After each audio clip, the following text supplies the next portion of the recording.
Hello, I'm Beth Joey and welcome back to my YouTube channel. If you're new here, welcome. This is the channel where I paint my face, turn my camera on and talk about some books. It is finally time for the very last stage of my magical readathon catch-up that I've been doing ever since I got massive FOMO from the autumn equinox. Last year, everybody was having so much fun, everybody was joining in, I got massive FOMO, so I decided to go right back to the beginning and give it a go for myself from the beginning, try and recreate the whole thing, and I have had an amazing time doing it, but it has been a bit more of a lengthy project than I expected because of just how many books I realized I would have to read just to get to this point. But all that aside, it is officially time to figure out my TBR for the autumn equinox.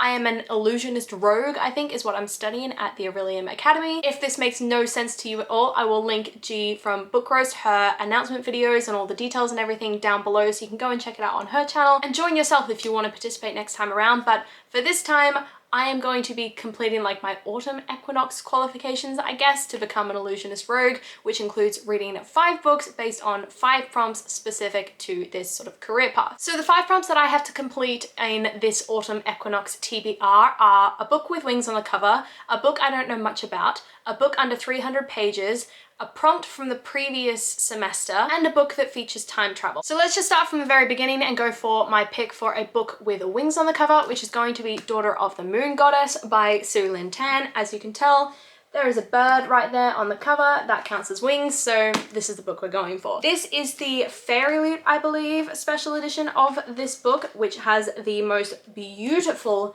sprayed edges, a lovely, incredible cover that just shines and reflects. I love the foiling on the front there and then on the spine as well. And then I believe we have art on the end papers too. Yep, so we've got that artwork on the first one and a different piece of artwork on the next. So I am super happy to have this copy of the book because I think it's beautiful. But as for what this book is about, I believe it's kind of a retelling of an old Chinese myth. Let's just look at the blurb to see what it says. And it says, there are many legends about my mother. Raised on the moon, Xing Yin was unaware she was being hidden from the celestial emperor, who exiled her mother for stealing the elixir of immortality. But when her magic flares and Xing Yin's existence is discovered, she is forced to flee her home, leaving her mother behind. Alone, powerless, and afraid, Xing Yin makes her way to the celestial kingdom, a land of wonder and secrets. In disguise, she trains alongside the emperor's son, mastering archery and magic, despite the passion which flames between them. To rescue her mother, Xing Yin embarks on a quest, confronting legendary creatures and vicious enemies. But when forbidden magic threatens the kingdom, Xing Yin must challenge the ruthless emperor,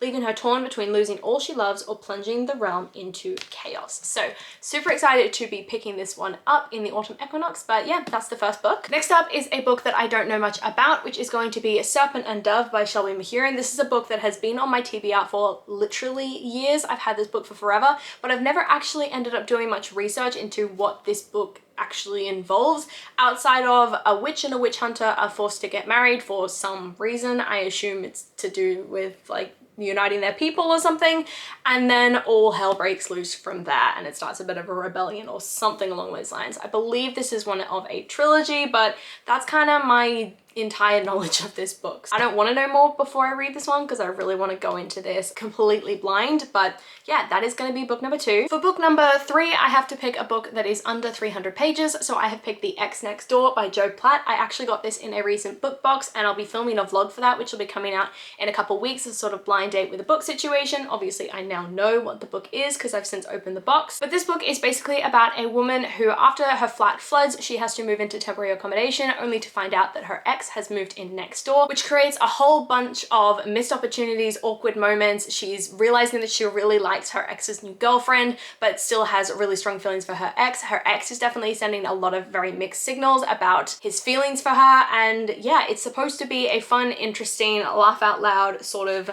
romantic comedy kind of novel. I'm intrigued to learn more about this woman and the small town that she lives in and the ex that she seems to have some unresolved feelings for. Next up is a prompt from last semester. The prompt that I chose is a trope that I like. The trope that I like is rivals to lovers, and so the book that I've picked is Love on the Brain by Ali Hazelwood. This is the next book in Ali Hazelwood's sort of STEMinist romance. They're all romances set in the sort of STEM world: science, technology, engineering, and mathematics. This one follows B. Konigvasa, who has been offered to co-lead a neuroengineering project from NASA, only to find out that her co-lead is a guy named Levi Ward, someone she has a lot of tension with, who she believes is trying to sabotage her. All of a sudden, her stuff starts to go missing, and she finds that Levi is there to help her and stand up for her, and he has her back more than she ever expected, which definitely prompts some kind of confusing feelings for B as she decides whether or not she can make a move and put her heart on the line for this guy who seemed to make it very clear when they were in grad school that they were best served far, far away from each other. I'm keen to read another Ali Hazelwood. I didn't have the best experience with The Love Hypothesis, but that's just because I thought it was longer than it needed to be.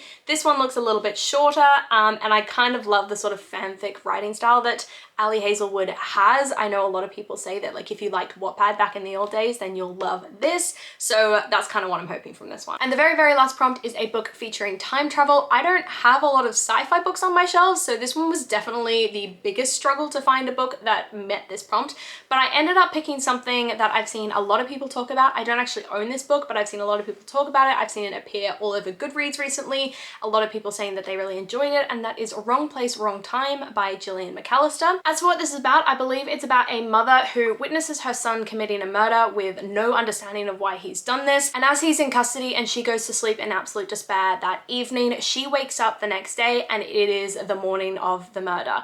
And then every night that she goes to sleep, she wakes up a day earlier, a day before that murder took place. Every day that she wakes up is another chance to stop this murder from taking place and potentially finding the trigger that caused all of this to happen. So I'm really, really interested to sort of see this from the mother's perspective. I definitely haven't read any sort of true crime novels where it's from the perspective of a person who knows the killer. Not just knows them, but is family and has that motherly relationship of just wanting to protect them. So I'm really, really intrigued to read this book, see how it sort of executes that kind of Groundhog Day situation. It's not something I've seen executed in a way that I enjoy previously, so it should be an interesting one to read. So these 4 books plus Wrong Place, Wrong Time are going to be my TBR for the autumn equinox. Hopefully I can smash these out super, super soon so that I am all ready and prepared for April, which I believe will be the spring equinox, and I'll finally be able to participate real time with this whole readathon. I'm kind of really, really keen to actually join in on some of the quests as well, because I know that's a part of it that I wasn't able to sort of recreate in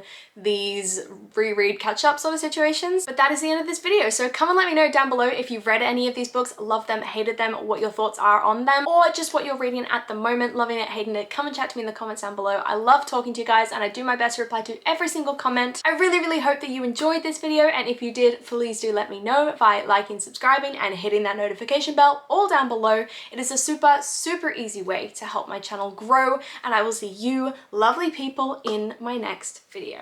Bye!